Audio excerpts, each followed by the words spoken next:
Sabah memilih dan selamat datang ke Borak Kona. Borak dulu baru tahu. Segmen santai yang padat dengan isu semasa. Anda bersama saya Joanna Suhenli Rampas, moderator pada hari ini, dan malam ini kita akan bawakan satu topik yang cukup menarik dan hangat, iaitu menentukan arah politik Sabah di persimpangan penamaan calon. Dan seperti mana yang kita tahu, para pendengar dan juga penonton yang live di Facebook, kita telah mendengar dan melihat beberapa parti yang sudah umumkan calon mereka, antaranya adalah UMNO, Barisan Nasional, dan juga DAP, dan juga Black Wave. Dan pada malam ini, sementara kita live ini, PKR ataupun PKR juga sedang mengumumkan calon, dan dalam beberapa hari yang akan datang, parti-parti lain juga akan mengumumkan calon, dan penamaan calon adalah pada 15 November nanti. Jadi, politik Sabah kini memang berada di fasa yang genting dan semua parti sedang menilai siapa calon yang paling layak, paling berwibawa dan paling boleh diterima rakyat. Dan bersama saya pada malam ini, 3 wakil dari parti utama. Daripada Parti UMNO, yang berbahagia Datuk Rosman Datuk Akhir Zaman. Dan daripada Parti Bersatu Sabah, tempinai saya yang berbahagia Datuk Dr. Christopher. Dan daripada Gagasan Rakyat, rakan saya Encik Azrul Ibrahim. Dan terima kasih juga semua kerana hadir ke Edible Cakery malam ini, dan juga kepada penonton live di Facebook Borak Corner, dan kepada ketiga-tiga panel kita pada hari ini. Terima kasih kerana kita dapat bersama-sama untuk membincangkan topik-topik yang memang hangat, dan saya rasa ini adalah satu platform dan wadah yang cukup baik untuk setiap parti politik kita dapat bertukar-tukar pandangan dengan demokrasi yang sihat seperti ini, di mana parti-parti daripada pelbagai parti-parti daripada pembangkang ataupun daripada kerajaan dapat duduk bersama untuk membincangkan ini isu-isu pilihan raya dan isu-isu Sabah, tetapi semuanya adalah untuk kebaikan Sabah. Baik, kita mulakan pusingan pertama dengan perbincangan tentang arah dan keutamaan parti masing-masing dalam memilih calon menjelang pilihan raya negeri akan datang. Dan memandangkan kita ada 3 panel pada malam ini, dan saya sebenarnya sebelum itu, untuk pengetahuan semua, kita sebenarnya ada 4 panel pada malam ini. Tetapi salah satu daripada panel kita, iaitu Cik Faizra Rizalman daripada MUDA, tidak dapat hadir atas sebab-sebab yang tidak boleh dielakkan. Tetapi kita berharap dalam program-program yang akan datang, kita dapat lagi membawa lebih ramai lagi wakil-wakil daripada parti lain untuk kita membincangkan hala tuju Sabah dengan lebih baik. Now, kita mulakan dengan pusingan pertama, dan saya mulakan dengan daripada UMNO. Okay. So, Datuk Rosman, ya, UMNO Sabah ramai mengatakan bahawa UMNO Sabah, ya, kini berada dalam persimpangan antara tradisi dan transformasi. Di mana kita UMNO berada dalam perstrukturan semula institusi. Alright. So, dilema UMNO kini bukan sekadar soal siapa calon, tetapi soal pembaharuan institusi parti. Right? So dalam konteks ini, ya, sejauh mana proses pemilihan calon kali ini, seperti mana kita tahu sudah kita nampak sudahlah siapa calon hari ini, ya, berasaskan prinsip demokrasi intraparti dan keabsahan akar umbi, dan bukan sekadar keseimbangan kuasa dalam dalaman ataupun kompromi politik. Baik, terima kasih. Pertama sekali daripada Borak Corner, invite yang saya hormati saudara saya Azrul, Christopher, dan kita punya moderator. Baik, bila menyebut tentang UMNO Barisan Nasional, tahun ini adalah tahun 2025. Kita undur seketika untuk 7 tahun ke belakang. Bila mana 2018 UMNO Barisan Nasional telah mengalami hakisan kepercayaan rakyat di peringkat persekutuan, sehingga ke negeri Sabah, maka berlakulah lompatan secara besar-besaran dalam kalangan ahli parlimen, dalam kalangan Dewan Undangan Negeri, dalam kalangan ketua bahagian, sehingga menyebabkan satu-satunya ahli parlimen yang bertahan ketika itu adalah ketua yang ada pada hari ini, iaitu Datuk Seri Panglima Bung Mokhtaradin. Saya berterima kasih kepada pemimpin-pemimpin yang pernah berada di dalam UMNO, yang pernah berada di dalam Barisan Nasional suatu ketika dahulu, memilih untuk meninggalkan parti di saat-saat genting ketika itu.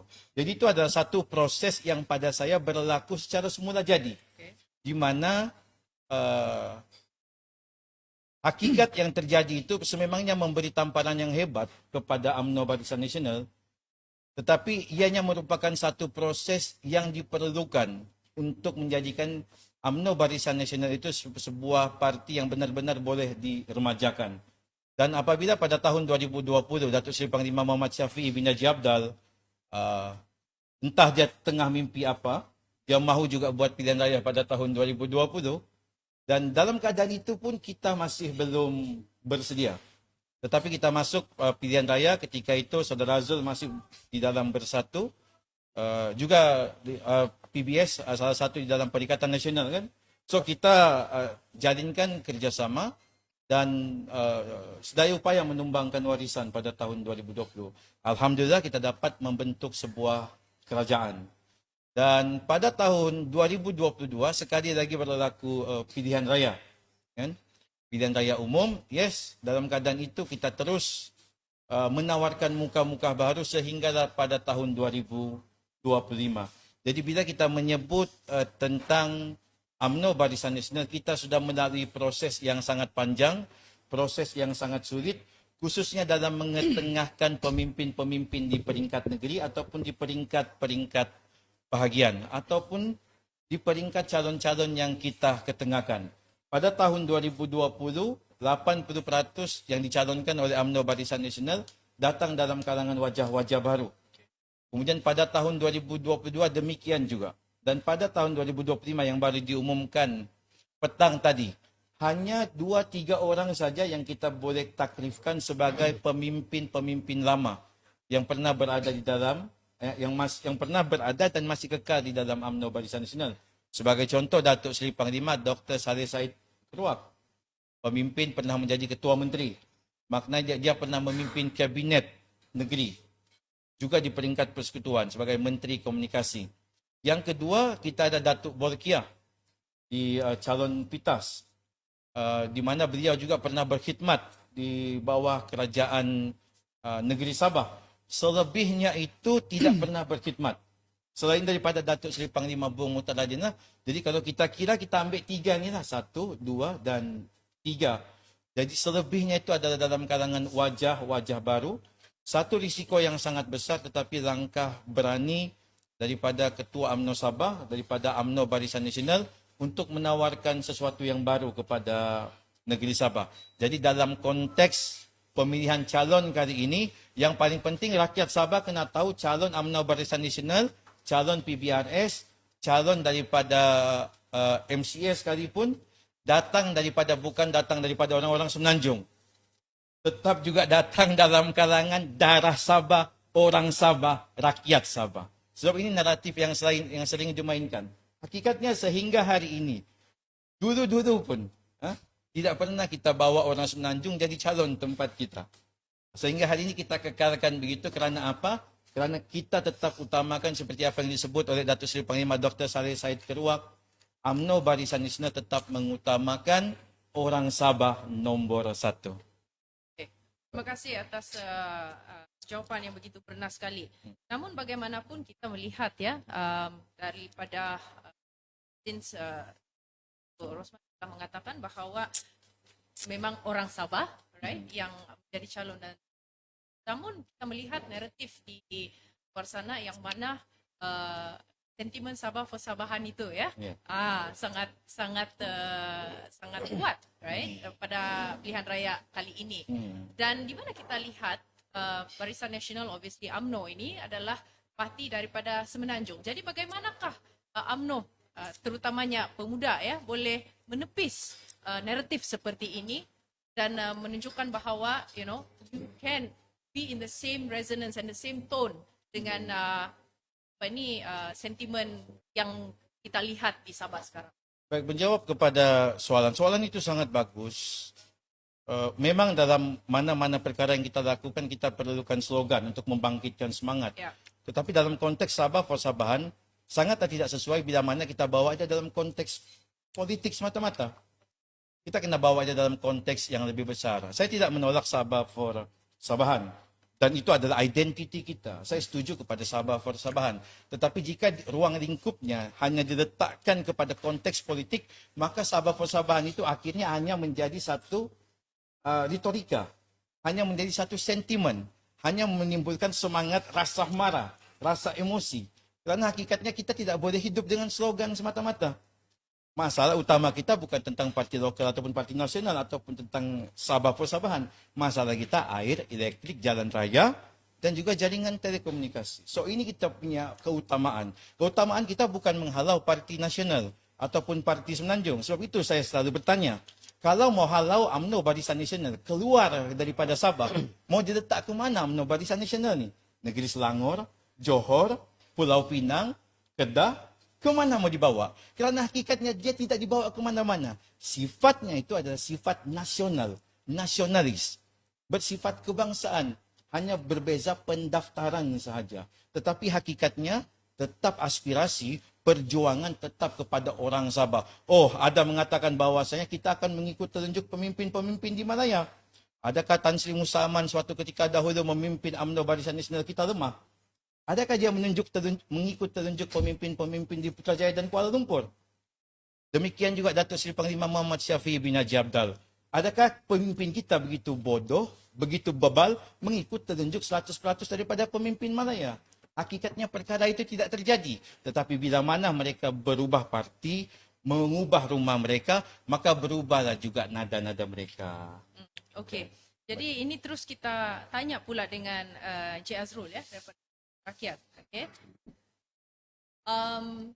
Dalam kerangka sistem persekutuan sekarang ini ya, kerajaan Sabah di bawah GRS berdepan dengan dilema ya untuk memperkuat autonomi pentadbiran dan realiti kebergantungan fiskal, because this is what we see, you know, fiscal dependency Sabah with federal government.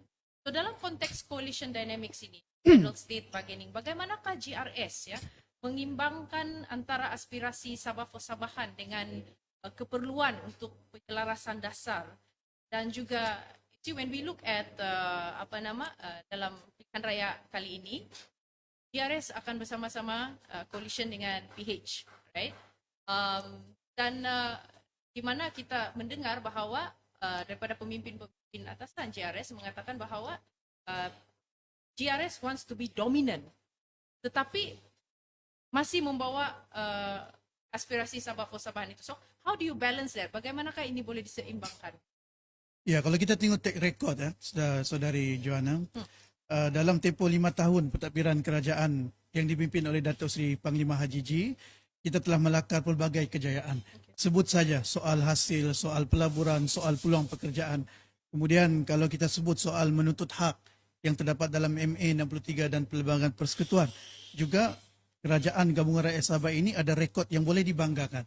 Sebagai contoh, kalau kita sebut soal yang sedang hangat diperkatakan pada hari ini, 40%, 2/5 hasil Sabah perlu dikembalikan kepada kita. Kita tahu pada tahun 1973, ini tahun terakhir semakan yang dibuat, pemberian khas persekutuan itu, kalau saya tidak silap, pada tahun itu diberi kepada Sabah 26.7 juta. Dan sejak tahun itu, sehingga tahun 2018 tidak pernah berubah. Tidak pernah dibuat semakan dan sebagainya.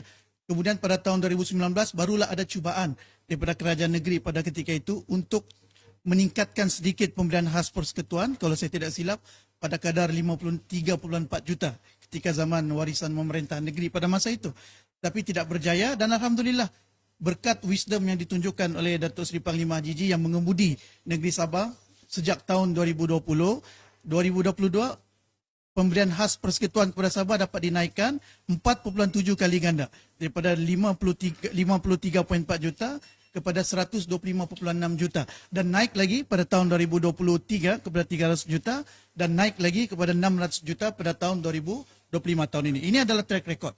Walaupun kita tahu isu ini sedang hangat diceritakan oleh semua pihak, bukan saja di Sabah, tapi saya yakin rakan-rakan kita di Sarawak dan juga di Semenanjung sedang melihat secara serius apa yang akan berlaku soal 40% yang akan diperolehi ataupun yang akan dibincangkan di mahkamah. Kita pun yakin Kerajaan Persekutuan melalui Jabatan Peguam Negara akan buat appeal, ya. Tapi tegasnya Majlis Presiden JRS menggesa dan meminta Kerajaan Persekutuan melalui Jabatan Peguam Negara untuk tidak membuat appeal sebab belum ada yang rasmi lagi lah. Okey, itu yang pertama. Maknanya dari segi track record untuk kita menuntut hak 40% itu berlaku pada zaman Kerajaan Gabungan Rakyat Sabah. Tidak berlaku ataupun ia tidak dapat dilaksanakan, direalisasikan sebelum ini. Itu pertama. Yang kedua, Kerajaan Gabungan Rakyat Sabah juga telah berjaya merealisasikan keanggotaan Sabahan dalam LHDN. Ini juga pertama kali berlaku. Sebab kita tahu dalam laporan jawatankuasa antara kerajaan sebelum pembentukan Persekutuan Malaysia, diletakkan perlu ada anggota ataupun wakil daripada Borneo untuk berada dalam LHDN. Dan sejak sekian lama ianya tidak dapat direalisasikan dan berlaku dalam Kerajaan Gabungan Rakyat Sabah. Itu yang kedua. Yang ketiga, tuntutan kita dalam soal minyak dan gas juga sedang ranjak berlaku dalam Kerajaan Gabungan Rakyat Sabah. Kita memperolehi persetujuan melalui CCA, Commercial Collaboration Agreement. Kita mendapat hak yang begitu signifikan dalam soal gas dan minyak di Sabah. Ini juga diperolehi daripada wisdom yang ditunjukkan oleh Kerajaan Pimpinan Datuk Seri Panglima Haji. Maksudnya apa, Joanne? Maksudnya Kerajaan Gabungan Rakyat Sabah ni mengamalkan, mengintegrasikan formula government to government. Bila kita menuntut hak, ya, dia berlaku dalam konteks G to G, tidak berlaku dalam parti. Sebab kalau dia berlaku dalam parti, katalah, ya, minta maaf Dato', katalah terus. dalam UMNO, ya, UMNO Sabah dan juga UMNO Semenanjung yang diamalkan sebelum ni lah, Presiden merangkap Perdana Menteri. Jadi kalau ada isu-isu berkaitan dengan hak Sabah, sama ada melalui MA 63 ataupun perlawanan persekutuan, pasti ia akan dibincangkan terlebih dahulu dalam parti. Dan dalam parti itu dia ada check and balance. Barulah dibuat keputusan di peringkat kabinet dan sebagainya. Tapi dalam konteks Gabungan Rakyat Sabah, formula yang kita guna adalah G to G. Kerajaan negeri dan juga kerajaan persekutuan. Dan saya yakin percaya apa yang akan diilhamkan dalam konteks coalition JRSPH pada pilihan raya umum Dewan Undangan Sabah yang ke-17 ini, mirip itu, malah kita akan perkasakan lagi supaya hak-hak Sabah dalam soal kita menuntut 40%, LHDN, anggota wakil kita di LHDN, minyak dan gas, dan ada banyak lagi. Ya, tuntutan kita dalam MA 63 dan perluangan persekutuan dapat kita realisasikan berdasarkan formula yang ampuh. Alright. Now kita beralih kepada Dr. Christopher, right? Now kita berbincang tentang Parti Bersatu Sabah yang juga berada dalam gabungan JRS Coalition, right? So PBS ini sering dikenali dengan sebagai parti yang berpaksikan perjuangan hak Sabah, okay? Dan identiti kenegerian. Tetapi namun dalam konteks politik moden yang semakin kompetitif ya sekarang ini dan berlapis generasi. Kita tahu PBS antara parti yang paling lama, right? 40 tahun sudah dari tahun 1985. Saya pun belum lahir lagi masa itu, Dr. Chris. Jadi PBS ini berdepan dengan satu dilema klasik, yaitu antara keaslian ideologi dan semangat perjuangan asal. Okay? So seperti mana kita tahu, politik baru sekarang ini pengundi muda lebih pragmatik, okay? Dan berorientasikan isu ataupun issue-based politics. So bagaimanakah dalam situasi begini ya, Dr. Bagaimanakah bagaimana PBS menilai keseimbangan itu apabila masuk dalam pilihan raya nanti? Sebab sekarang ini dia ada satu, kalau kita melihat anak muda, dia lebih pragmatik. Dia mau tengok isu 3 serangkai ini boleh diselesaikan. Tetapi dalam masa yang sama juga, saya boleh katakan bahawa isu Sabah for Sabahan ini bukan semua juga yang tidak sama. So mungkin boleh bagi pandangan tentang perkara ini daripada sudut pandang PBS sendiri. Baik, makasih Joanna.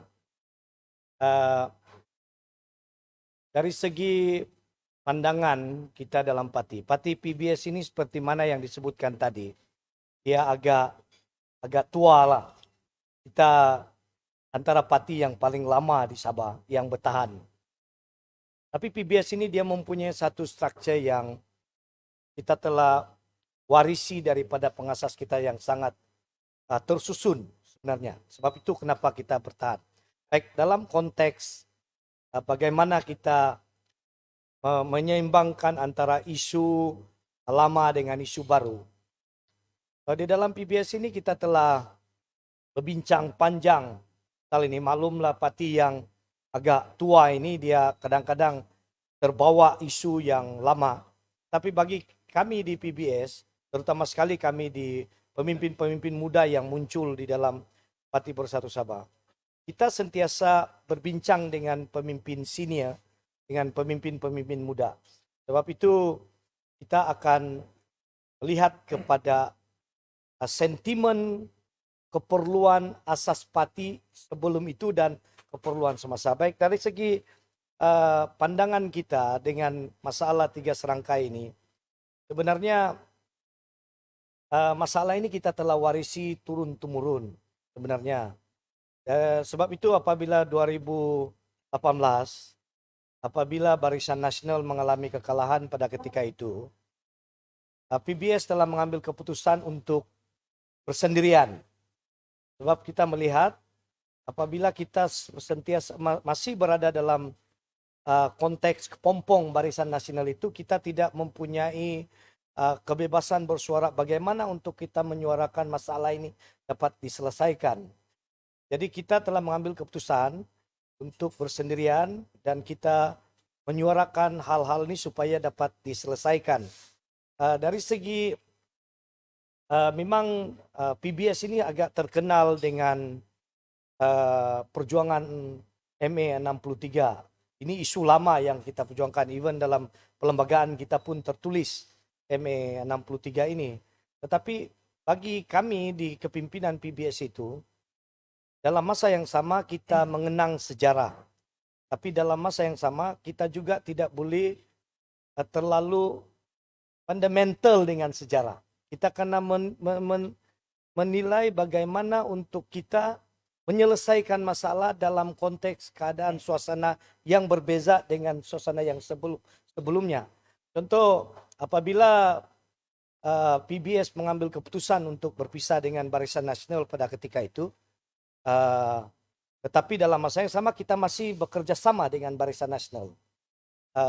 Contoh pilihan raya kecil di Kimanis, kita masih bersama-sama dengan Barisan Nasional pada ketika itu membantu. Tetapi apabila kita melihat satu gabungan baru yang telah diideakan oleh Yang Amat Berhormat Ketua Menteri kita yaitu JRS, PBS mengambil keputusan untuk bersama-sama karena untuk menyelesaikan masalah-masalah 3 serangkai ini, kita mesti mempunyai satu idea yang baru, idea yang bernas, idea yang bagaimana kita fikirkan untuk tidak mewariskan masalah ini lagi kepada generasi kita yang akan datang. Sebab itu PBS mengambil keputusan bagi kami di PBS, apa yang paling penting adalah kita harus menyelesaikan masalah ini. Dan kita paham masalah ini tidak boleh selesai dalam 1 atau 2 tahun, tetapi kita yakin dengan kekuatan gabungan ini, kita yakin dengan keyakinan pemimpin-pemimpin muda kami di PBS, Gabungan Rakyat Sabah mampu menyelesaikan masalah yang kita warisi dan sekarang sudah mulai kelihatan apa yang dapat kita selesaikan dan apa yang akan datang kita akan selesaikan. Saya pikir begitu. Oke, kalau kita masih bercakap tentang PBS, Ya. parti PBS ini. Now, kalau kita melihat ataupun kita mendengar suara-suara di bawah, terutamanya di kawasan-kawasan KDM, sebab kita tahu bahawa although PBS is seen as a multiracial party, tetapi masih kelihatan sebagai parti KDM. Ya. Okay? Bukan parti yang etnik KDM, Ya. bukan parti KDM. Ya. Okay. So, tapi walau bagaimanapun, ada yang mengatakan bahawa seolah-olahnya di dalam parti itu tiada perubahan dari sudut pandang kepimpinan. Orang bilang, kalau dusun bilang irium irih dia bilang. Jadi bagaimanakah? Sebab ini yang sebenarnya kita dengar dan kita melihat banyak parti-parti baru KDM yang sudah muncul sekarang, etnik KDM. Contohnya PKDM. Tak lagi baru-baru ini keluar daripada gabungan ya, JRS. Dan semua adalah berusulkan parti KDM. Dan sehingga kan ada yang melihat bahawa parti-parti baru yang muncul ini, yang berasaskan KDM ini, berunsurkan KDM ini, menjadi alternatif kepada PBS. So sebagai ketua pemuda, apakah komen ketua pemuda tentang perkara ini? Baik, soalan ini sebenarnya memang inilah yang selalu dipertanyakan oleh kawan-kawan di luar. Tetapi bagi kami, sebenarnya perubahan dalam PBS itu telah berlaku sangat-sangat pantas. Seperti mana yang kita tahu, pemangku presiden kita sekarang adalah future presiden kita yang berhormat Datuk Seri Joakim. Tapi sebenarnya perubahan pimpinan itu telah berlaku. Bermula dengan yang berhormat Tan Sri Pairin, Oguan Siau kita, dan akhirnya diambil alih oleh yang berbahagia Datuk Sri Panglima Maximus, dan sekarang ini diambil alih oleh Datuk Sri Joakim. Tapi sebenarnya untuk menjawab pertanyaan iri itu juga Pak, dia punya maksud, itu sebenarnya hanya persepsi semata-mata. Tapi sebenarnya berlaku perubahan-perubahan di dalam parti kepimpinan PBS. Dari segi kata kepimpinan tertinggi sudah banyak muka-muka baru yang kami ketengahkan. Termasuk juga apabila saya mengambil alih kepimpinan Pemuda Parti Bersatu Sabah pada tahun 2018, kita telah berjaya membawa pemimpin-pemimpin yang profesional dan muda. Terutama sekali kita telah menubuhkan gabungan Belia Wanis Bersatu. Ini kita buka dengan student university. Jadi tuduhan itu yang tidak ada perubahan dalam parti itu tidak berapa betul. Dan pada pilihan raya pada 2020 kita telah mengetengahkan beberapa calon muda pada ketika itu. Tetapi malangnya hanya seorang saja yang menang, yaitu yang berhormat Datuk Johnny Bon Jaikorum. Tetapi saya yakin pada pilihan raya kali ini, PBS kebanyakannya kita telah mengekalkan wakil-wakil rakyat kita. Tetapi dalam masa yang sama kita juga memberi peluang pada calon-calon muda. Dan juga perubahan yang terbesar yang saya lihat dalam Parti Bersatu Sabah, yang selama ini tidak pernah berlaku selama ini kepimpinan pemuda diletakkan di dalam GLC yang besar. Tapi di bawah Datuk Seri Joakim, di bawah yang amat berhormat Ketua Menteri Datuk Seri Hajiji, ada beberapa pemimpin pemuda PBS yang duduk di dalam GLC yang besar. Jadi itu juga kita pikir bukan saja kita menjadi wakil rakyat, tetapi pemuda ataupun pimpinan baru kita diberi peluang menonjolkan bakat mereka di dalam, bukan saja di dalam pentas wakil rakyat itu, tetapi di dalam memimpin syarikat-syarikat yang besar. Jadi kawan-kawan di luar sana, saya pikir tuduhan yang PBS ini tidak akan berubah dan tidak akan memberi peluang kepada anak-anak muda itu saya pikir tidak berapa betul, karena contohnya kami telah buktikan pada penggal yang ada sekarang ini. Okay. Sekarang since you've mentioned about anak muda, right? Dan kita masuk ke pusingan kedua di mana kita ingin tanya semua panelis kita tentang politik anak muda. Sebab kita ini semua pun anak muda. Betul. Ya, yang bersabar. Ya. Empat yang bersabar. Sabar. Empat kita yang bersabar. Jadi, alright, kita teruskan ke pusingan kedua kita yang mana kita akan bincangkan on youth participation in politics, right? So, seperti mana kita tahu pada pilihan raya negeri kali ini, undi 18 ini akan menjadi kertas litmus yang mana kita ingin melihat atau kita akan mengetahui, atau sekarang pun kita tidak tahu ya, mereka, the beginner voters, undi 18 ini, dia akan mengarah ke siapa? Okay? Dan susah mau baca sekarang ini. In fact, kalau kita tengok tahun 2022, di mana undi 18 itu pertama sekali kita lihat ya, tetapi itu parlimen. Dan isu parlimen itu memang berbeza dengan isu negeri. Okay? Especially, kalau parlimen, dia pilih prime minister. Tapi, kalau state level, it's about state issues. Now, let's see. Sekarang ini ada yang mengatakan bahwa anak-anak muda ini sudah political apathy ataupun sudah bosan tentang politics. Ada sehingga kan kalau saya turun ke kawasan, ada yang mengatakan bahawa kami tidak mau keluar mengundi kali ini.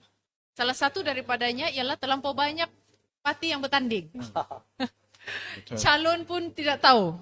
Okey. Sekarang ini dinamika politik di Sabah pun sudah tiba-tiba berubah lagi.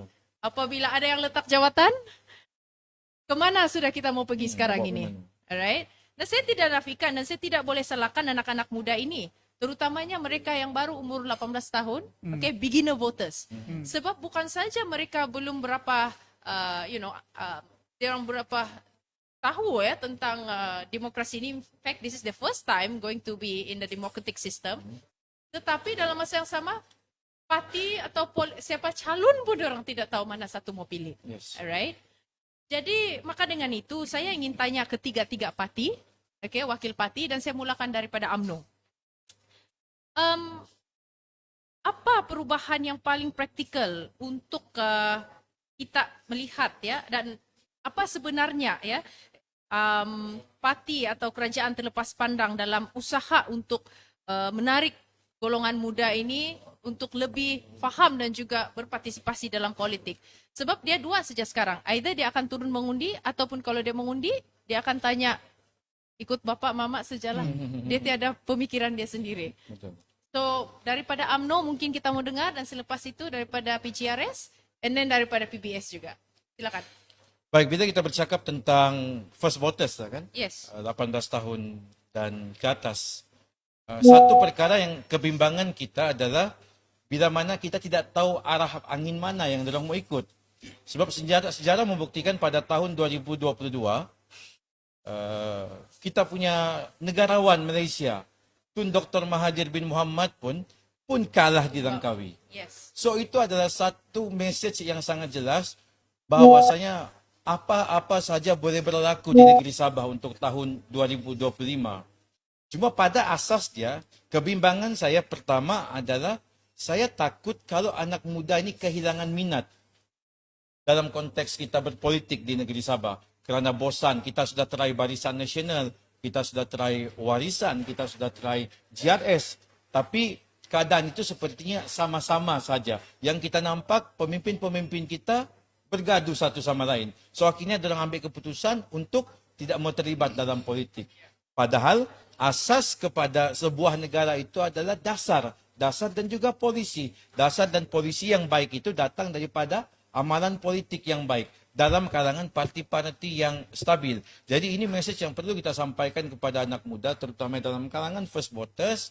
Tanggungjawab kita bukan tentang politik semata-mata, tetapi tentang dasar, tentang polisi, dan tentang membina negara. Dan saya risau perkara ini dalam keadaan ketidaktentuan perasaan dan pemikiran dalam kalangan first voters, datang lagi pemimpin-pemimpin politik kita dalam kalangan pemimpin parti tempatan ataupun parti nasional menyemailah pula semangat ketidakbersamaan dalam konteks kita menghadapi pilihan raya kali ini. Kalau kita tengok Datuk Seri Panglima Muhammad Syafiee bin Haji Abdal, Donald Trump pun dia bilang dia terlibat dalam penglibatan di Presiden di Amerika Syarikat. Sesuatu yang dahsyat luar biasa yang berlaku di negeri Sabah. Bila mana sebut Tun Abdullah Ahmad Badawi, Syafiee bilang dia pun terlibat. Bila sebut tentang Datuk Seri Najib, Syafiee bilang dia pun terlibat. Minta maaf bila sebut tentang Datuk Seri Panglima Muhammad Haji bin Haji Jinor, dia selalu sebut tentang ini mewarisi masalah kerajaan yang lalu. Yang kerajaan lalu itu adalah kerajaan yang ada pada hari ini. Jadi saya risau bila mana berlaku ketidakpastian fakta, bila mana berlaku pembakaran emosi dan sentimen, akhirnya kita tidak tahu mahu membuat keputusan bagaimana pada 29 November nanti. Mungkin tertanam dalam akal fikiran anak muda yang paling penting kita halau Parti Nasional. Kalau kita halau Parti Nasional sekalipun, tetapi masalah air, masalah elektrik, jalan raya, jaringan telekomunikasi tidak selesai, jadi apa yang kita mahu kepada negeri Sabah ini? Adakah Sabah tidak ada duit? Persekutuan memberikan projek pembangunan sebanyak 36.2 bilion kepada negeri Sabah. Laksanakan infra, air dan sebagainya. Laksana, kerajaan persekutuan beri kepada negeri Sabah untuk laksana. Tetapi apa jadi? banyak projek-projek yang sakit. Adakah negeri Sabah tidak ada hasil dalam tempoh tahun 2020 sehingga tahun 2025? Ada hasil. Saudara Azrul boleh perincikan satu persatu. Daripada 4 bilion ke 5 bilion ke 6 bilion ke hampir 7 bilion. Menjulatkan jumlah yang menjadi 35.4 bilion hasil negeri Sabah. Kemarin Menteri Besar Pahang Datuk Seri Wan Rosdi dengan bangga menyebut dalam tempoh 4 tahun, negeri Pahang dapat jumlah hasil sebanyak 1 bilion. Bangga dengan 1 bilion. Kita negeri Sabah 4 bilion, 5 bilion, 6 bilion. Total 35.4 bilion dalam tempoh 5 tahun. Tetapi airnya mati-mati di sekolah, airnya mati di airport, jalan rayanya berlubang. Dan juga pastinya bila menyebut tentang peluang pekerjaan, kita merupakan juara pengangguran yang tertinggi di Malaysia. So ini adakah ini track record yang bagus? Tadi saudara Azrul ada menyebut tentang 40% itu berlaku di zaman GRS. Yes, memang betul. Tetapi 11 video skandal rasuah dan salah guna kuasa melibatkan 14-15 YB juga berlaku dalam zaman GRS. Saya tidak peduli pun tentang Albert Tay ni. Albert Tay kah, Albert Tay kah. Dia bersalah, hukum bawa dia ke mahkamah. Dan kita tengok kepada muka pengadilan. Demikian juga mereka-mereka yang terlibat adalah tidak logik bila mana dua saja didakwa yang berbaki ini seolah-olah diselindung di bawah kapet merah. So ini adalah masalah bukan masalah politik. Ini adalah masalah integriti dalam kalangan kepimpinan-kepimpinan kita pada masa hari ini. Jadi apa yang saya mau sampaikan kepada anak muda, cakna kepada politik, cakna kepada perubahan semasa dan jangan lari daripada memahami konteks politik itu demi masa depan kita yang lebih baik. Mungkin Cik Fazrul sudah tentang bagaimanakah anak muda ini lebih mempunyai politik di Sabah ataupun pasti dalam politik bukan saja PRN tapi selepas PRN pun kita mau tengok sustainability anak-anak muda ini. Sebab dalam konteks beberapa isu yang kita lihat, of course, kita ini berada dalam era mana rakyat kini menilai kerajaan bukan melalui slogan tetapi hasil yang nampak, okey, kena selesai saya punya masalah. Dan of course kita melihat ada persepsi terhadap integriti. Bagaimanakah Cikgu Azrul melihat perkara ini? Mungkin boleh komen tentang perkara ini. Baik, 54% atau 980,000 pengundi dalam PRU Dewan Undangan Sabah ke-17 ni terdiri daripada undi muda 18 hingga 40 tahun. Dari segi turun mengundi itu kita ada kerisauan sikitlah. Sebabnya kebiasaan ya, dua pilihan raya umum kebelakangan ini 2020 dan 2022 kadar turun mengundi itu agak membimbangkan. Puratan 60 hingga 67%. Jadi ini juga menjadi cabaran kepada kita untuk meyakinkan para pengundi untuk turun mengundi yang akhirnya akan mewujudkan, melahirkan dan kita terjemahkan sebuah kerajaan negeri yang kuat dan stabil. Itu pertama. Yang kedua, ya sekali lagi saya menyebut Kerajaan Gabungan Rakyat Sabah itu menawarkan track record. Ya, Saudari Ana Joanna, tadi saya sebut dalam soal kita menuntut hak. Okay, saya perincikan dalam soal kutipan hasil. Dalam tempoh 5 tahun ini, saudara Dato' Rosman tadi menyebut kumulatif dan membandingkan pula dengan beberapa negeri lain. Kita faham, Sabah ini merupakan negeri yang agak luas. Kalau itu jadi perbandingannya, Saudari Joanne, Kerajaan Barisan Nasional dulu puluhan tahun ya menjadi kerajaan 2 bilion, 3 bilion, 4 bilion. Kemana hasil dia? Tapi saya tidak pernah merungkaikan isu itu sebab kita tahu Sabah merupakan sebuah negeri yang besar. Dia memerlukan komitmen, political will untuk menyelesaikan isu-isu dan perkara-perkara yang menjadi keperluan rakyat. Jadi saya ingat kalau mau sebut soal kumulatif hasil itu dia tidak praktikal untuk negeri Sabah. Okey, saya mau sebut soal deliver yang diberikan oleh Kerajaan Gabungan Rakyat Sabah apabila kita berjaya merekodkan hasil kerajaan tertinggi. Ya, saya tahu bila saya sebut ini akan ada suara-suara yang mungkin memperlekehkan. Ya, itu terpulang, tapi yang penting apabila kerajaan berjaya meningkatkan hasil kerajaan negeri, yang paling banyak mendapat manfaat adalah orang-orang muda. Kerajaan negeri Sabah telah pun menyalurkan dalam tempoh 4-5 tahun ini, saudari Joanne, sebanyak 1.3 bilion dalam sektor pendidikan sahaja. 14 inisiatif baru diperkenalkan. Aksa, Budi, Bakti, macam-macam nama. Yang terbaru yang saya mau sebut 3 perkara. Pertama, subsidi untuk pelajar Sabah yang berada di Semenanjung, Sarawak dan Labuan pertama kali dilaksanakan tahun lepas 2024. RM600 diberi kepada pelajar-pelajar yang berada di luar negeri Sabah. Di dalam negeri Sabah, kerajaan negeri Sabah memberikan subsidi, saya istilahkan subsidi, sebanyak RM300 seorang. Dan ini tidak berlaku dalam pemerintahan kerajaan negeri sebelum-sebelum ini. Kenapa? Sebab kerajaan negeri ada pendapatan yang lebih. Jadi disalurkan untuk orang muda, disalurkan untuk rakyat dalam konteks itu. Pertama. Yang kedua, tahun ini diimplementasi, kerajaan negeri memperkenalkan program Bayu, bantuan yuran mu'ed. Ini pun, saya pun tidak terfikir kerajaan boleh melaksanakan perkara ini. Kerajaan negeri tanggung yuran mu'ed untuk 4,416 calon mu'ed tahun 2025 ini, saudara. Dan saya yakin ini dapat dilaksanakan kerana apa? Kerana kerajaan negeri memiliki pendapatan dan dana yang lebih untuk membantu rakyat dalam sektor pendidikan. Dalam konteks kebajikan sosial, ini juga kerajaan yang telah melaksanakan program yang tak pernah dibuat sebelum ini dalam konteks negeri. Rumah Mesra SMJ. Dalam tempoh 2022, 2023, 2024, 2025, 4 tahun kurang, kerajaan negeri telah berjaya melaksanakan, membina hampir 7,500 unit rumah Mesra SMJ, rumah untuk orang-orang miskin. Kita tahu peringkat federal pun ada rumah juga, rumah miskin, PPRT, dan sekarang sudah dijenamakan semula. Tapi kita tahu peruntukan yang diturunkan kepada negeri-negeri itu kurang. Ya, apabila dia turun ke negeri, turun pula ke peringkat DUN, dia kurang. Kerajaan negeri telah laksanakan program ini sejak tahun 2022. Tidak ada bias, setiap kawasan Dewan Undangan Negeri diwakili oleh pembangkang ataupun kerajaan sama 20. Dan tahun lepas naik kepada 40 dan tahun depan akan dinaikkan kepada 50. Ini satu peningkatan, ini satu momentum untuk membantu orang-orang susah. Pertama. Yang kedua, tahun ini sejak pertama kali dalam sejarah juga diperkenalkan program sentuhan kasih rakyat Sabah, syukur, yang mana orang-orang susah, khususnya yang tergolong dalam miskin dan miskin tegar, diberikan bantuan RM300 setiap ketua isi rumah, dibagi setiap bulan selama 12 bulan. Dan sehingga tahun 2025 ini dianggarkan hampir 100,000 ketua isi rumah akan memperolehi bantuan melalui syukur. Dan ini program-program ini, pendidikan, kebajikan, sosial, kebanyakannya tidak dilaksanakan oleh kerajaan negeri sebelum ini. Dilaksanakan oleh kerajaan JRS sebab kita ada dana yang lebih.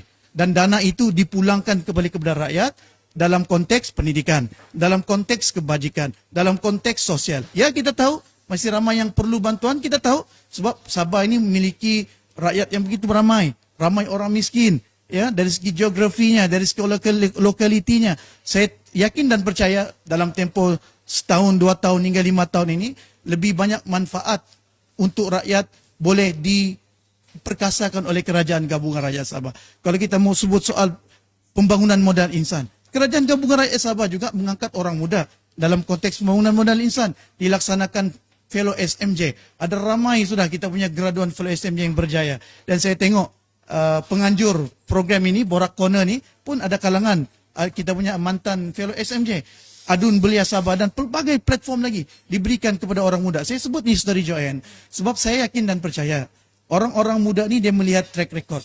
Orang-orang muda ni dia melihat deliver sistem kerajaan, dan ya, saya tahu ada banyak yang boleh diperbetulkan lagi, ada banyak yang boleh diperhebatkan oleh kerajaan gabungan rakyat Sabah, tapi ini momentumnya.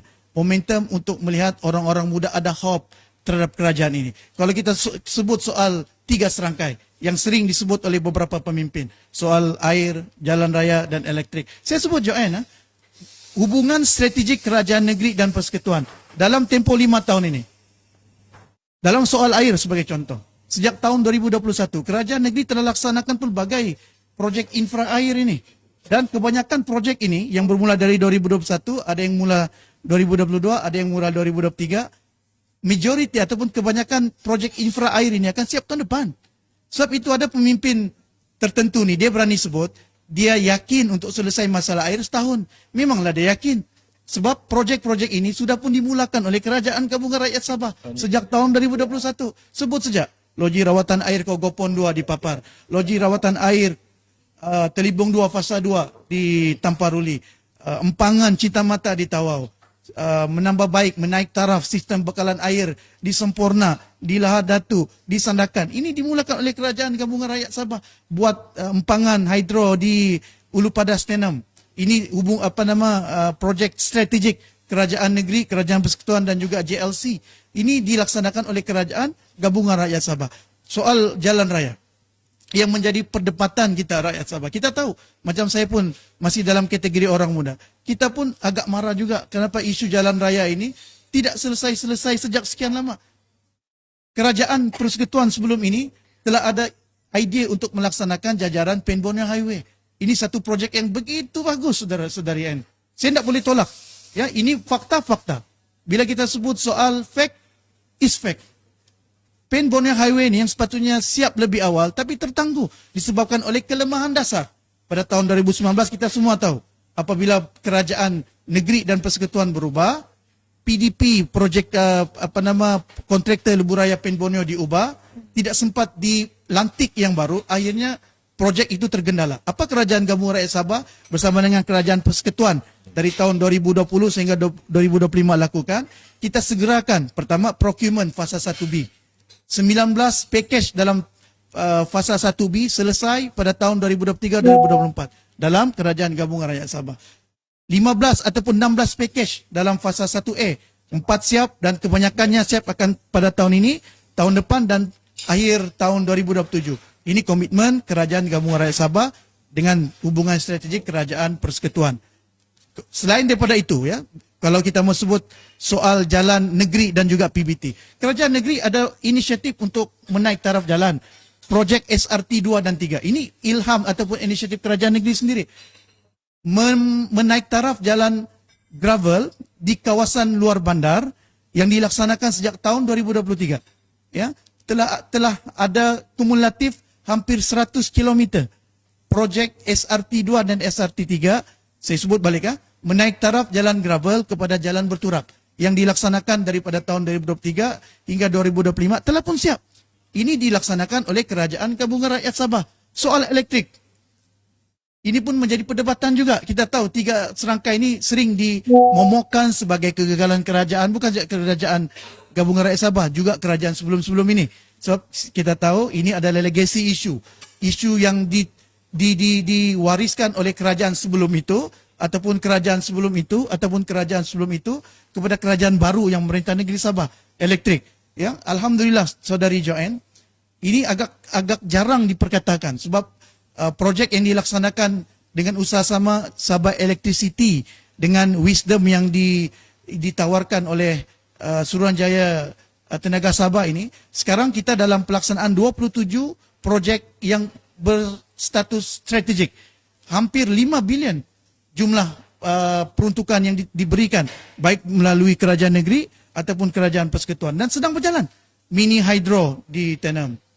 Hydro di Tenom, mini hydro di beberapa kawasan. Gas engine, BESS, battery energy storage system di Lahad Datu. Apa lagi? Program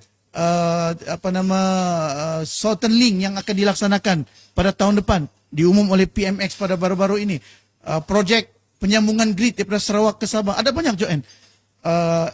LSS, Large Solar System, yang dilaksanakan di Pantai Timur, di Pantai Barat. Ini adalah ikhtiar, political will yang dilaksanakan oleh kerajaan ini untuk selesai masalah elektrik. Kita tahu, untuk laksana projek ini memakan masa. Saya mau sebut ni kenapa? Sebab kita mau bagi hope kepada rakyat. Kita mau bagi hope kepada orang muda. Bila kita dapat yakinkan orang muda, supaya mereka mempunyai harapan, mereka mempunyai pandangan dan pertimbangan. Bukan saja untuk turun mengundi, tapi terlibat sama dalam sistem demokrasi. Itu yang cukup penting. Dan saya yakin percaya, melalui track record yang saya sebutkan ini, walaupun masih banyak perkara yang boleh kita tambah baik, saya yakin dan percaya orang-orang muda boleh mempertimbangkan untuk terlibat dalam pilihan raya umum dan mengundi dan insya Allah memberikan mandat sekali lagi kepada Gabungan Rakyat Sabah. Okey, Kalau kita dengar memang banyak yang sudah telah dilaksanakan ataupun yang akan juga dilaksanakan sekiranya diberikan mandat lah lagi ya GRS untuk memerintah. Tapi saya ingin bertanya dengan saudara Dr. Chris. Let's focus on the KDM politics, okay? Terutamanya di kawasan KDM ini kita tahu bahawa mungkin paling banyak parti adalah parti KDM lah ya. Jadi pada masa itu saya ingin minta pendapat daripada Dr. Chris sendiri tentang bagaimanakah PBS, sebab kita tahu PBS adalah sekarang adalah tulang belakang GRS. So you are in the coalition, right?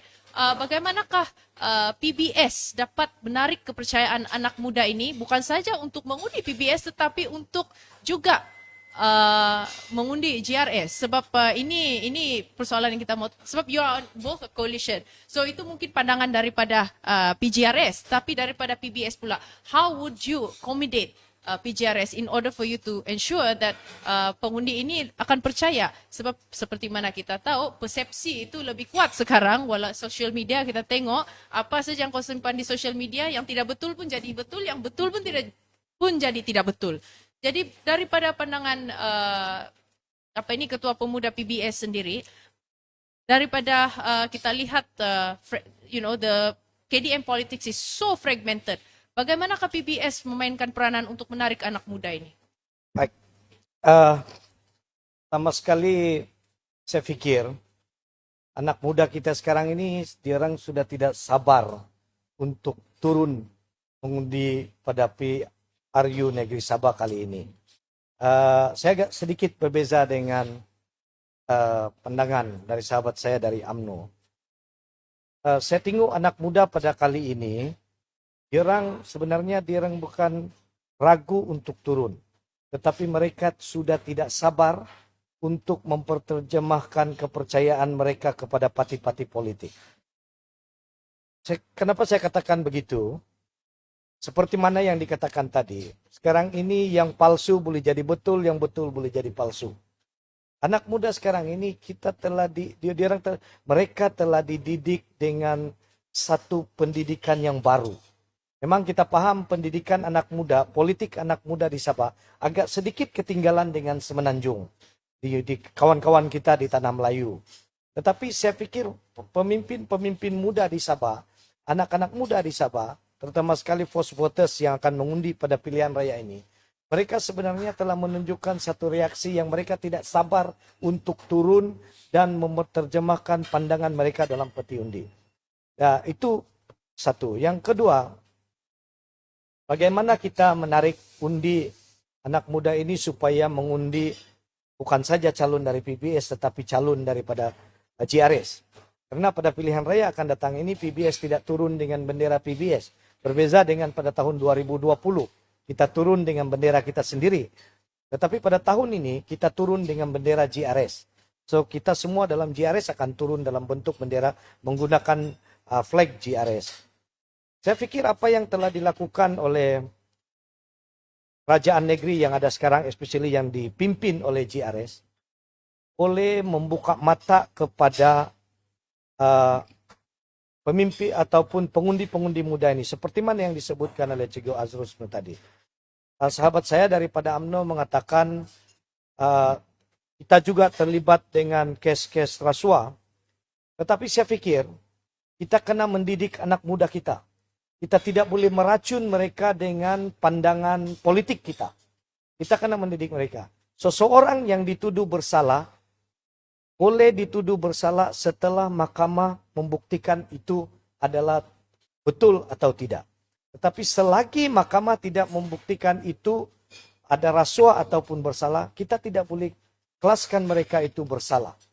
Ya, kita setuju pihak berkuasa menyiasat adun-adun ini karena ada tuduhan dia.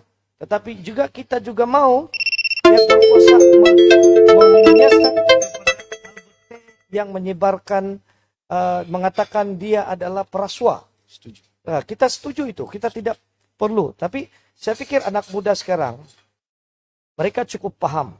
Kawan-kawan di luar sana menuduh di zaman GRS inilah berlaku rasuah yang ini itu. Tapi harus kita ingat juga di zaman kerajaan-kerajaan dahulu Berlaku juga ada tangkapan di pejabat dengan jumlah duit yang banyak.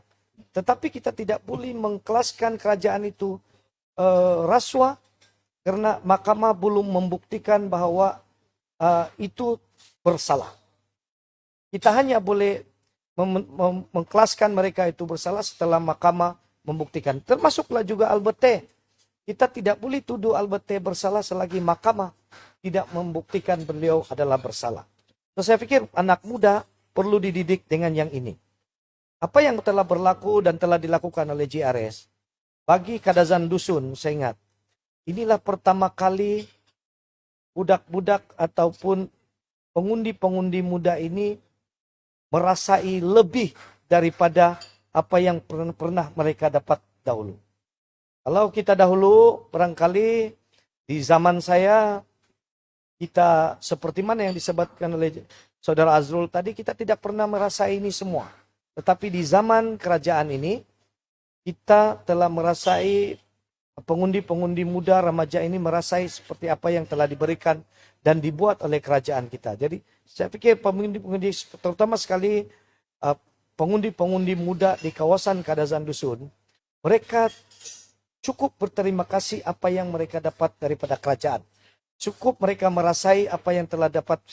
Dan saya pikir semua ini anak-anak muda kita, sebab itu saya katakan tadi, apa yang mereka dapat ini, mereka akan terjemahkan dalam bentuk undi sebagai tanda terima kasih mereka kepada kerajaan.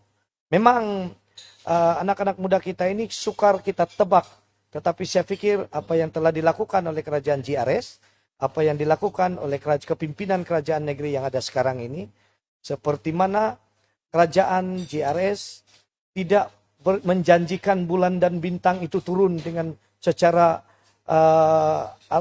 Doraemon.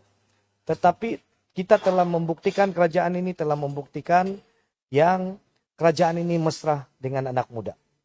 Kerajaan ini mesra dengan golongan-golongan pemimpin-pemimpin muda. Dan itu anak muda sekarang yang tinggal di Semenanjung mendapat 600 untuk pulang. Yang di dalam negeri, di Labuan mendapat 300. Saya pikir pengundi-pengundi muda terutama sekali di kawasan Kadazan Dusun, mereka tidak sabar untuk datang mengundi pada pilihan raya ini untuk mempertahankan dan tanda terima kasih mereka pada kerajaan. Dan saya cukup yakin pengundi muda masih menaruh kepercayaan dan menginginkan supaya apa yang mereka dapat di zaman ini akan dapat diteruskan dengan syarat mereka meneruskan kerajaan yang ada sekarang ini. Oke, saya ingin juga minta pandangan daripada Dr. Chris sendiri dan juga mungkin daripada semua panel ya.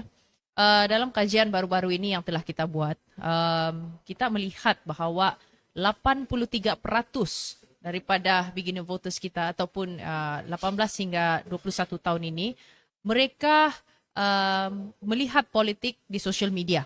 Okay, let's talk about social media. Okay. Dan cuma 29% saja yang engage dengan politics. Okay. Tetapi engage maksud dia berkomen dalam Facebook ataupun berinteraksi seperti kita pada malam ini ya. Tapi persoalan dia, kita tidak tahu bahawa adakah 83% ini akan turun mengundi atau tidak. Ini persoalan dia kali ini. Sebab ini data yang kita dapat. So saya minta pandangan daripada ketiga-tiga panel ini. Sebab tadi Dr. Chris katakan tidak sabar. Tetapi dalam data yang kita dapat, dia tidak, orang bilang orang tidak boleh baca sekarang. Right? Macam juga tadi Dr. Rosman ada cakap bahawa kita tidak tahu ke arah mana angin anak-anak muda ini pada PRN ini. Jadi saya minta pandangan daripada ketiga-tiga panel, mungkin secara ringkas sebelum kita berehat seketika. Bagaimanakah kamu melihat how do you foresee it in the next election to come dengan keadaan data yang seperti ini? Mungkin saya mulakan daripada Saya, Ibu Azrul. Ya. ya, saya sangat mengharapkan pengundi muda, khususnya yang pertama kali mengundi dalam pilihan raya negeri, pilihan raya umum lah namanya sekarang kan, untuk turun mengundi. Ini ruang kita, ya adik-adik, ini ruang adik-adik, ini peluang kamu untuk terjemahkan aspirasi dan cita-cita kamu. Rugi kamu tidak turun nih dek, ya turun undi, jangan takut, jangan gentar. tengok calon, tengok parti yang kamu minat, dan tidak apa, mau undi calon mana pun, mau undi parti mana pun terpulang. Yang penting kamu turun supaya kamu ada experience, kamu ada pengalaman untuk terlibat sama dalam sistem demokrasi. Okey, daripada UMNO. Daripada saya tafsirkan 18 ke 21 first voters ini sebagai golongan yang ketidaktentuan keadaan dia. Saya kabarkan tadi juga sebagai angin arah mana yang diorang ikut. Tetapi saya percaya mereka ini juga golongan kita boleh sebut sebagai dalam kalangan itu adalah silent majority yang akan buat keputusan juga nanti pada 29 November. Sebab dalam konteks politik, yes, yang memberi komen, yang share, yang buat video dan sebagainya itu adalah golongan yang minat. Memang 29%. Tetapi saya percaya juga betul, memang tidak sabar-sabar juga orang akan mengundi. Atas faktor, saya percaya golongan silent majority ini akan membuat keputusan juga pada akhirnya nanti. Rentetan daripada boleh berlaku kerana satu wave dalam pilihan raya ataupun vibe dalam pilihan raya ataupun memang benar-benar mahu menukar kerajaan. Okey, final pada PBS. Bagi saya pesanan untuk adik-adikku sekalian, turunlah mengundi kerana penentu masa depan negeri ini di tangan kamu. Sebab apa yang kita dapatan kita daripada luar, golongan muda ini dia memang seperti mana yang saudara Joanna cakap tadi, orang ini sukar untuk ditebak. Tetapi saya yakin dengan kemampuan yang diberikan, dengan dorongan ataupun bantuan yang telah diwujudkan oleh kerajaan ini, saya yakin adik-adik yang first voters ini akan mengenang apa yang telah diberikan oleh kerajaan negeri yang tidak pernah kami dapat sebelum ini, tetapi mereka dapat. Saya ingin berpesan kepada adik-adik sekalian, turunlah mengundi kerana masa depan negeri ini terletak di tangan kamu semua dan jangan terlalu kerap menukar kerajaan. Karena apabila kerap menukar kerajaan, yang rugi adalah kerajaan dan kita semua rakyat Sabah.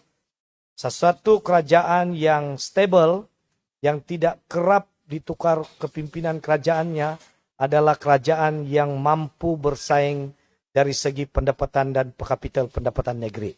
Apabila bertukar kerap kerajaan, polisi bertukar, belum masak itu nangka, sudah ditukar, ditebang lagi nangka, ditukar kelapa sawit, maka hasilnya kita tidak merasai. Saya minta kepada adik-adik, turunlah untuk mengekalkan kerajaan yang ada, kerana kerajaan ini telah memberikan satu jalan ataupun hala tuju yang baik, terutama sekali kepada pemimpin-pemimpin muda. Terima kasih. Okay. Terima kasih kepada semua panelis dan kita habis pusingan pertama dan kedua. Kita akan berehat seketika dan kita akan kembali selepas ini untuk pusingan yang ketiga.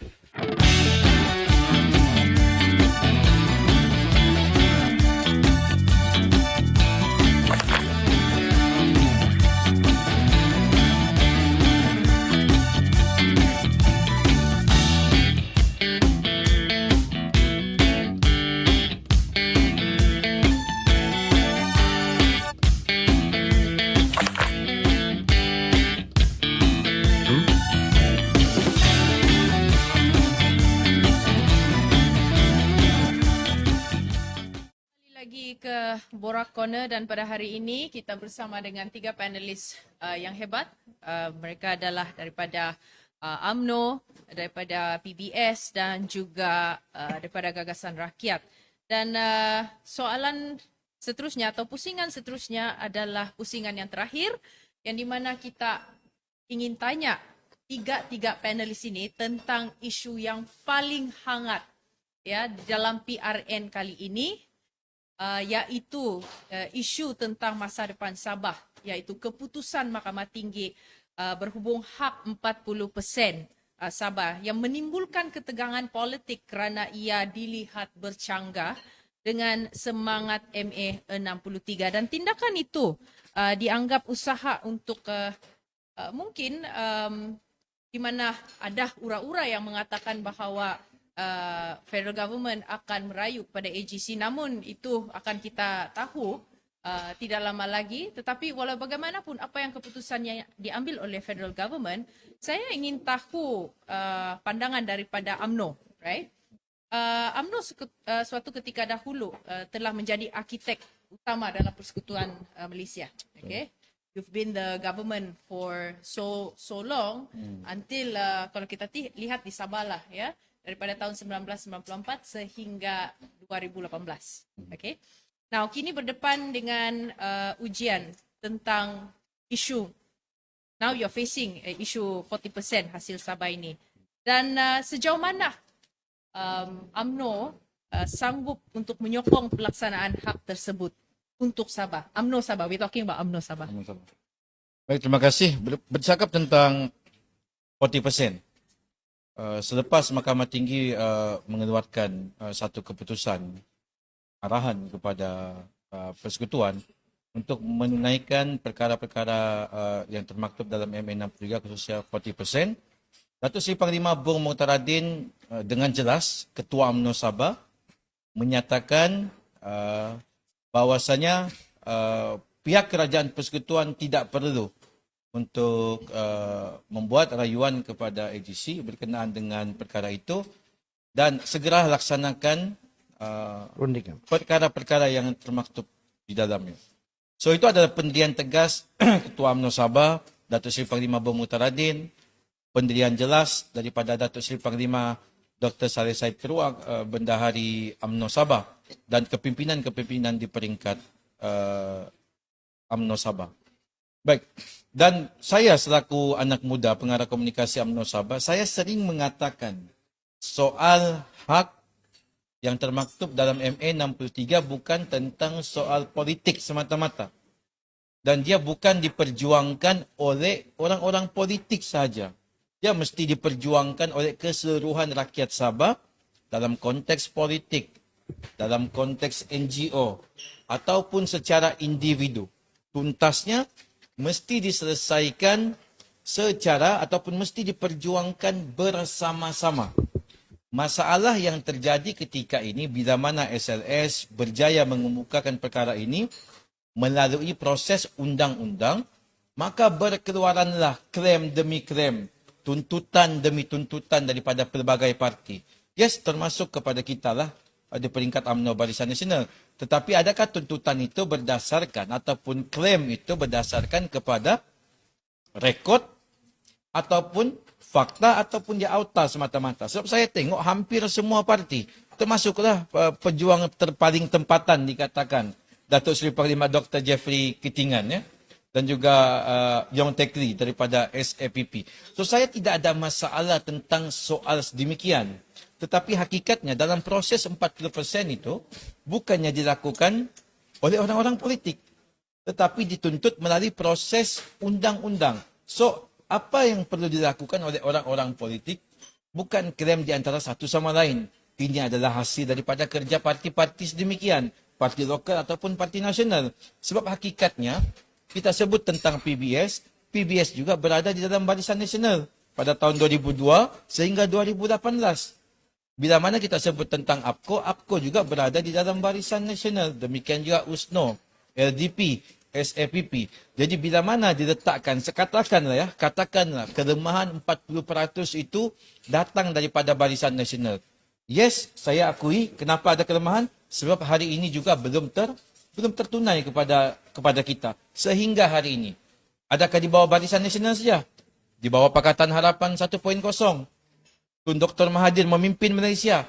Tidak juga tertunai 40% kita. Siapa Ketua Menteri ketika itu? Datuk Seri Panglima Datuk Seri Panglima Muhammad Syafiee bin Haji Abdal. Presiden warisan yang berpuluh-puluh tahun di dalam UMNO Barisan Nasional. Mempunyai bajet sehingga 34.6 bilion di bawah Kementerian Kemajuan Luar Bandar dan Wilayah. Orang Sabah, satu-satunya orang Sabah yang mempunyai bajet begitu besar untuk membangunkan pembangunan di luar bandar, khususnya di negeri Sabah. Tetapi hari ini naratif yang dia ceritakan apa? Ini semua salah Parti Semenanjung. Ini semua salah Parti Nasional. Ini semua Parti Malaya. Demikian juga konteks yang dibawakan oleh pemimpin-pemimpin parti tempatan. Bila mana sudah berada di luar daripada barisan nasional, apa yang mereka katakan? Ini salah Putrajaya, ini salah Kuala Lumpur, ini salah orang Malaya. Dulu, waktu orang Sabah berkuasa di dalam, waktu Dr. Maximus Ongkiri berada di dalam kerajaan persekutuan, waktu Syafi'i berada di dalam kerajaan persekutuan, waktu Anifah berada di dalam kerajaan persekutuan, 6 orang Sabah berada di dalam kerajaan persekutuan, sebagai menteri, sebagai timbalan menteri, sebagai ketua-ketua, pengarah dan sebagainya. Ketika itu tidak kita kedengaran pun suara-suara seperti yang ada pada hari ini. Nada-nada mereka pun sudah berubah. Tuna Syafi'i. Dia macam lupa dulu dia adalah UMNO Barisan Nasional. Tetapi paling menyalahkan kita. Paling menyalahkan parti yang ada pada hari ini. Sebab hakikatnya kenapa? Hakikatnya memang tidak ada kesungguhan mahu membawa isu 40% ini. Dan bila kita undur sedikit dari segi sejarah dia, pada tahun 2009, barulah Datuk Seri Najib memansuhkan ISA. Dan perbincangan berkenaan dengan perkara-perkara MA63 itu boleh saja dibincangkan secara umum. Selepas tahun 2009. Dan move forward pada tahun 2016-2017, Datuk Seri Najib mengarahkan supaya perkara-perkara yang tidak dapat lagi oleh orang Sabah berkenaan dengan hasil, berkenaan dengan perkara MA63 mesti dibincang di bawah satu jawatan kuasa yang diketuai oleh Presiden PCS pada hari ini yang berada di dalam GRS. Jadi langkah-langkah ke arah itu kita sudah mahu melaksana perkara-perkara yang termaktub di dalam MA63. Namun sehingga hari ini di bawah Datuk Seri Anwar Ibrahim pun kita masih juga belum dapat 40%. Yes, Azrul ada sebut tadi. Waktu zaman Syafi'i 25. Ya. Kemudian naik pergi 50. Naik pergi 125. Naik pergi 300 juta. Yang terbaru naik 600 juta. Yes, bagus untuk rakyat Sabah. Tetapi masih juga bukan tentang 40%, saudara. Dia masih lagi berkisar tentang pemberian khas. Rakyat Sabah mau apa dia? Daripada 40% tu kasih keluar dulu. Oi, kata persekutuan, banyak betul pula tu. Tak apa, kasih keluar dulu. Berapa pun kau kasih keluar dah. Kalau bilang tahun ini kasih keluar 5 bilion, kami ambil 5 bilion dulu. Kasih keluar dulu. Tetapi hakikatnya hari ini, bermula daripada pemimpin Barisan Nasional, bermula daripada pemimpin Pakatan Harapan, 1.0, kemudian disambung sedikit oleh Perikatan Nasional, sambung lagi oleh Datuk Seri Ismail Sabri, sambung lagi oleh Pakatan Harapan 2.0, still kita 4 orang ni belum lagi tahu 40% itu bila, berapa dan apa yang bila masa dia akan tercapai. Kerana apa? Kerana kita masih lagi bertengkar satu sama lain. Bila mana kita sebut tentang menuntut hak, kunci dia adalah kebersamaan, kunci dia adalah kesatuan. Tetapi bila politik kita memecah belahkan, itu satu perkara yang tidak baik. Tadi saudara moderator ada sebut, saudari moderator ada sebut tadi. Untuk parti di bawah KDMR sudah berapa banyak? Cukup banyak. Ya. Untuk kita di negeri Sabah, kita tengok rekod 23 parti tempatan.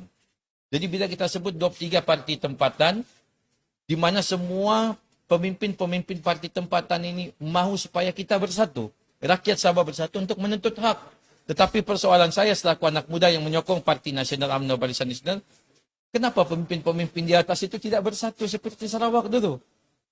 Kunci kepada penyatuan itu kamulah pemimpin yang kena bersatu terlebih dahulu. Bukannya rakyat. Rakyat tetap akan membuat keputusan. Tetapi bila mana tidak ada pilihan, maka UMNO Barisan Nasional menjadi pilihan kepada rakyat Sabah. Kerana apa? Membuktikan kita ada track record yang baik. Tadi saudara Azrul ada menyebut tentang track record. 5 tahun di bawah kepimpinan Datuk Seri Panglima Haji Jinor. Yes, saya bagi kredit kepada perkara-perkara kebajikan, pembangunan modal insan dan sebagainya. Sebab itu, saya mau ulang dan saya mau katakan juga, takkanlah UMNO Barisan Nasional tidak ada jasa di negeri Sabah dalam tempoh yang begitu lama. As a logic 5 tahun kau boleh buat, takkanlah UMNO Barisan Nasional tidak boleh buat. Tempoh di mana 1994 sehingga 2018. Takkanlah UMNO tidak ada jasa. Tidak mungkin tidak ada jasa. So apa yang saya mau sampaikan kepada rakyat Sabah dan rakan-rakan sahabat semua, bertanggungjawab terhadap apa yang kamu buat. Siapa yang perlu bertanggung jawab? Orang-orang politik. Pemimpin-pemimpin kita. Kau Syafi'i, kau jangan salahkan Parti Malaya. Kau duduk bersama di dalam Parti UMNO Barisan Nasional. Kau ambil tanggung jawab.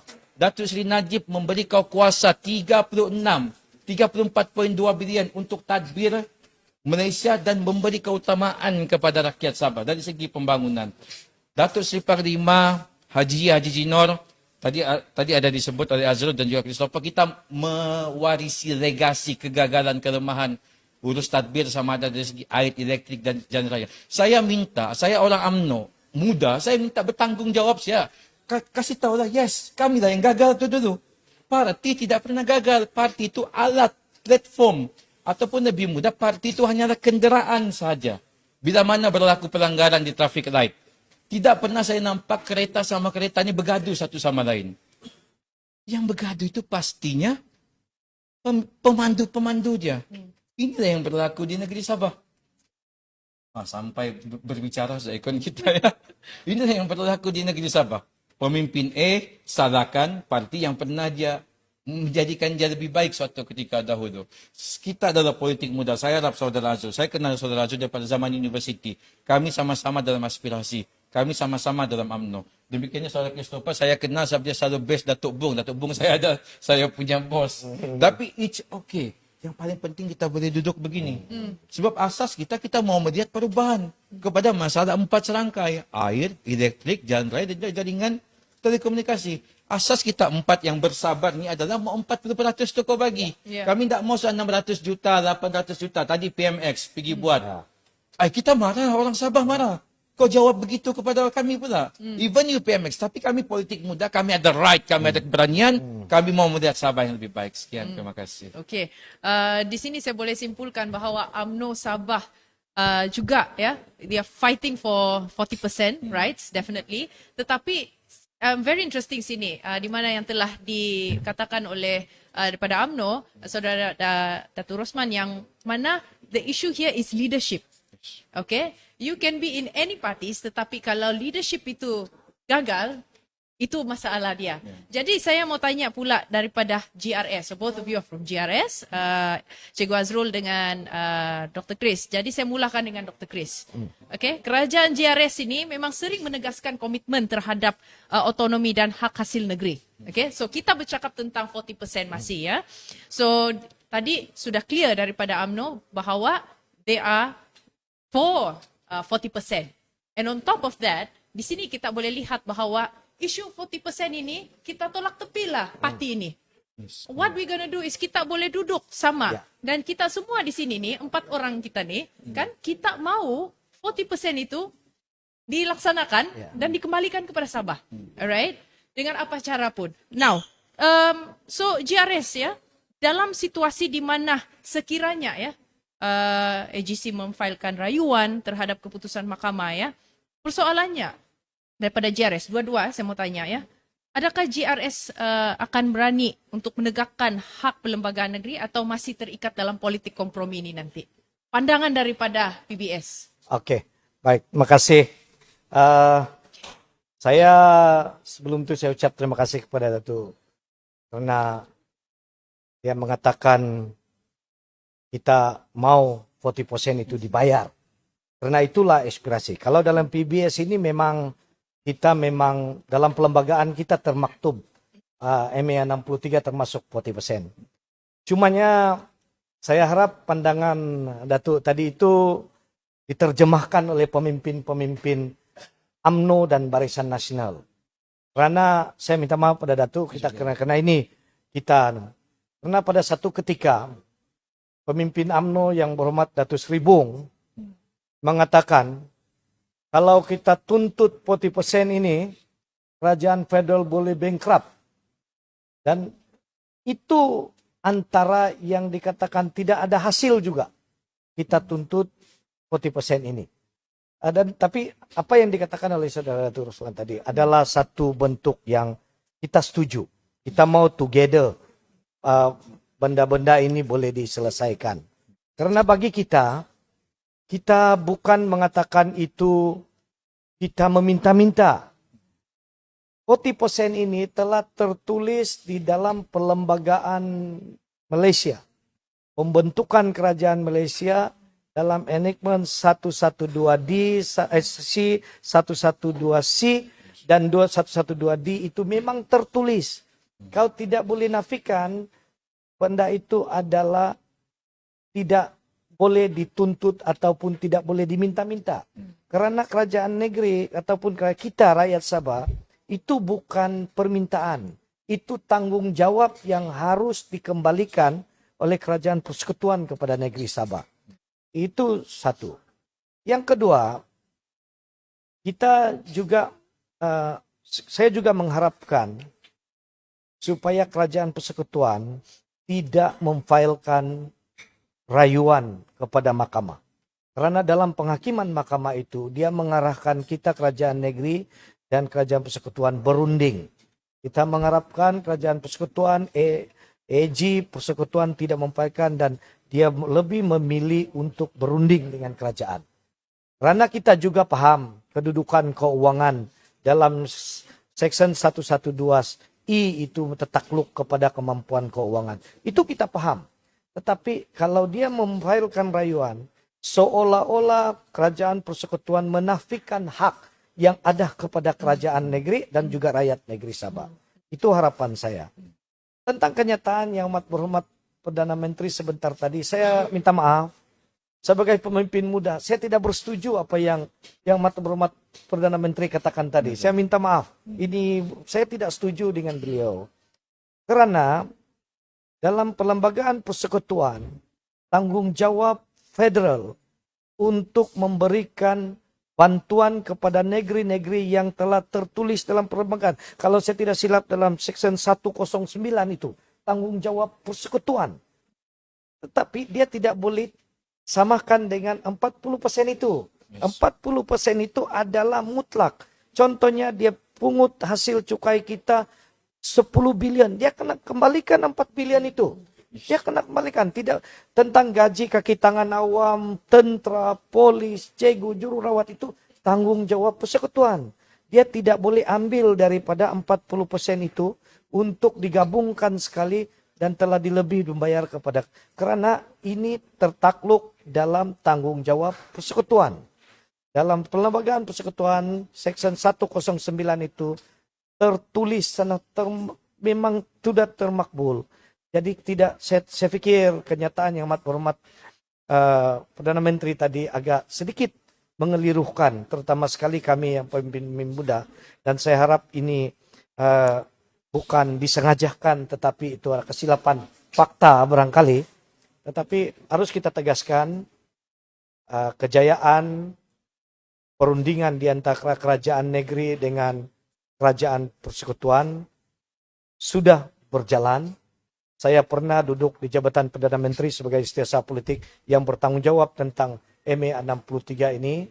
Kita telah melakukan rintisan dan telah disambung oleh Yang Berhormat Dato' Armizan. Dan sekarang ini telah diambil alih oleh Yang Amat Berhormat Timbalan Perdana Menteri II datang dari Sarawak. Dan kejayaan-kejayaan itu sudah menampakkan hasil. Dan ditambah dengan kejayaan Sabah Law Society menang dalam tuntutan mereka. Dan itulah kalau saya mengharapkan supaya kerajaan persekutuan jangan merayu dengan keputusan itu dan berlapang dadalah, turunlah, berundinglah dengan kerajaan negeri. Karena kita diberi 3 bulan masa untuk berunding dalam penghakiman itu, kita berlapang dada bersama. Kalaupun tidak boleh tunai barangkali 40% itu, berundinglah. Karena kita mau segala hasil 40% itu akan dikembalikan kepada rakyat Sabah. Terima kasih. Okey, saya pula minta daripada pandangan daripada gagasan. Ya, saya menyebut pertama gabungan rakyat Sabah tu dia ada momentum untuk menuntut hak terutamanya 40% ni. Saya sebut di awal tadi. Kita telah berjaya menaikkan pemberian khas persekutuan itu daripada 26.7 juta pada tahun sehingga tahun 1973 kepada 125.6 juta pada tahun 2022, naik 300, naik 600. Sekurang-kurangnya saudari N, kita ada duit untuk kita tawarkan dan kita belanjakan. Kita pastikan kebajikan rakyat Sabah itu akan dapat dilangsaikan. Kita tidak tunggu formula akhir. Dan maknanya itu adalah formula interim sehingga menunggu formula akhir yang akan diputuskan, dan ngamlah itu Mahkamah Tinggi Kota Kinabalu arahkan Kerajaan Persekutuan bersama negeri untuk bincang. Dan saya pun sependapat dengan kedua-dua panel untuk Kerajaan Persekutuan jangan buat rayuan. Dan Majlis Presiden JRS pun telah buat gesaan supaya Kerajaan Persekutuan tidak buat rayuan. Ya, itu satu momentum. JRS ada momentum itu. Yang kedua, akhirnya nanti saya yakin Kerajaan Persekutuan akan buat rayuan. Ya. Akhirnya nanti dalam pilihan raya umum ini, by hook or by crook, rakyat perlu memberikan ataupun memastikan kerajaan yang wujud adalah kerajaan yang kuat. Yeah. Kerajaan yang ada two-third majority ataupun lebih. Supaya kerajaan negeri itu ada bargaining power. Yeah. Bargaining power untuk kita bawa perundingan dengan Kerajaan Persekutuan yang akhirnya Kerajaan Persekutuan pun hormat dengan pandangan Sabah. Melihat pertimbangan itu seadil-adilnya. Saya takut Joanna, saya takut. Kalau berlaku satu situasi, keputusan itu dicabar di Mahkamah Rayuan, kebetulan pula pilihan raya ini akan mewujudkan sebuah kerajaan campuran. Yeah. BN sikit. Ini apa-apa boleh berlaku dan soal. Macam boleh set. PH sikit, warisan sikit. Nah, sampai bila-bila kita dia jadi begini? Yeah. For sure Kerajaan Persekutuan dia akan melihat ini sebagai satu pertimbangan dia. Tapi saya yakin dan percaya wisdom pengundi-pengundi, terutamanya pengundi muda, dia bakal melihat ini satu keperluan. Saya tengok ini satu keperluan sebenarnya, kewajipan untuk dinilai dan lihat oleh orang-orang muda khususnya dan amnya oleh semua pengundi 1.78 itu dalam soal tuntutan 40% itu, sebab dia macam ada continuous issue bani, kan? Pilihan raya umum, kemudian bila kerajaan yang terbentuk itu kerajaan yang kuat, insya-Allah. Ya, walaupun dia appeal di Mahkamah Rayuan, kita boleh berunding G2G dengan Kerajaan Persekutuan. Sebab saya takut kalau perundingan dalam parti ini dia akan pertimbangkan kepentingan parti. Yeah. Tapi kalau perundingan G2G macam yang Sarawak lakukanlah, Kerajaan Sarawak dengan Kerajaan Persekutuan, dia lebih membuahkan hasil. Tapi dengan syarat kerajaan negeri itu kena ada bargaining power, kena ada kekuatan politik, two-third ataupun lebih. Itu yang paling penting. Dan kalau itu mampu kita terjemah, insya-Allah, apapun tuntutan kita, tak payah kita melalak di Dewan Rakyat, tak payah kita melalak di Dewan Undangan Negeri. Ini yang dilakukan oleh Datuk Seri Panglima Haji Ji. Dia gunakan wisdom, dia panggil orang-orang bijak, dia gambling seluruh wisdom orang-orang yang boleh membantu untuk kita pastikan ya hak-hak yang termaktub dalam MA 63, hak-hak yang termaktub dalam Perlembagaan Persekutuan 112C, 112D akan dapat dilaksanakan. Sebab saya khawatir Kerajaan Persekutuan akan menggunakan hujah dalam 112C dan 112D itu. Ada satu term, Saudari Joanne, dia bilang tertakluk kepada kedudukan kewangan Kerajaan Persekutuan. Tapi kalau kita ada bargaining power yang kuat, tertakluk itu sudah tidak tertakluk itu. InsyaAllah. Right. So saya rasa ya ketiga-tiga panel, saya rasa bagi saya pun sebagai rakyat Sabah lah ya, isu ini sebenarnya melangkaui garis politik. Ya, kita lupakanlah politik atau parti-parti politik, right? Betul. Untuk untuk kita dapatkan hak kita, dan ia menjadi satu simbol keadilan fiskal dan martabat negeri. Dan keputusan ini sebenarnya lebih daripada kemenangan undang-undang, tetapi ia membentuk semula makna kepercayaan dan keadilan kita dalam federalisme Malaysia sebenarnya ya, kalau kita tengok ini. Jadi saya sangat-sangat gembira apabila kita melihat ketiga-tiga panelis, termasuk saya juga sendiri, di mana kita satu suara untuk mengatakan bahawa tolonglah, okay, federal government please, jangan rayu, sebab ini adalah hak kita yang termaktub di dalam perlembagaan. Right? And ini adalah salah satu daripada janji daripada nenek moyang kita yang telah membentuk Malaysia, bukan menyertai Malaysia tetapi membentuk Malaysia ya untuk masa depan Sabah. Jadi bagi saya ini adalah satu wadah yang cukup baik untuk kita suarakan ini, anak muda Sabah, because this is the future of Sabah, alright? kita senada satu suara untuk mengatakan bahawa please, no, this is the right of the Sabahans. Please, do not take it away from us, right? Jadi saya rasa cukup jelas daripada semua ketiga-tiga panel pada hari ini untuk membincangkan tentang isu bukan saja isu pilihan raya tetapi isu yang paling penting dan panas yang menjelang pilihan raya nanti dan isu martabat orang-orang Sabah iaitu isu 40% ini. Jadi terima kasih sekali lagi kepada panelis-panelis kita pada malam ini. Sebenarnya banyak isu lagi yang boleh dibincangkan tetapi memandangkan masa juga mencemburui kita. Masa sudah time. Yes, dan dalam masa yang sama juga saya percaya mungkin kita mudah-mudahan kita dapat lagi berbicara seperti ini sebab ini yang untuk kita menyemarakkan demokrasi kita di Sabah. Kita sebenarnya menjadi contoh kepada leaders kita bahawa we can sit together, anak-anak muda, right? Walaupun parti yang berbeza tetapi kami boleh bincang, okay? Masing-masing ada pendapat masing-masing. You tidak setuju dengan me, I tidak setuju dengan you. That is politics. Tiada masalah. Tetapi apa yang paling penting adalah kita mau ya Sabah ini terus maju ke hadapan. Tidak kira siapa government.